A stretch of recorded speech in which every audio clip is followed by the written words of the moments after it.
I was in Sagay. Yung pinalinis ko yung Boracay. And they were trying to guess kung kanino ko ibigay. Sinong milyonaryo, kaninong kasino. Alam mo kung kanino ko binigay? Sabi ko sa Dar, ilan reform mo yung likod? Binigay ko sa mga natives. Data.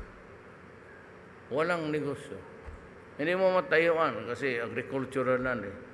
Yung likod talaga ng beach, punta doon. Declare ko land reform. Binigay ko sa mga natibo. Inyo yan. Pag bilhin ninyo yan after 10 years, kahawa kayo ng milyon-milyon na pera. Eh ngayon, mahal na eh. Sa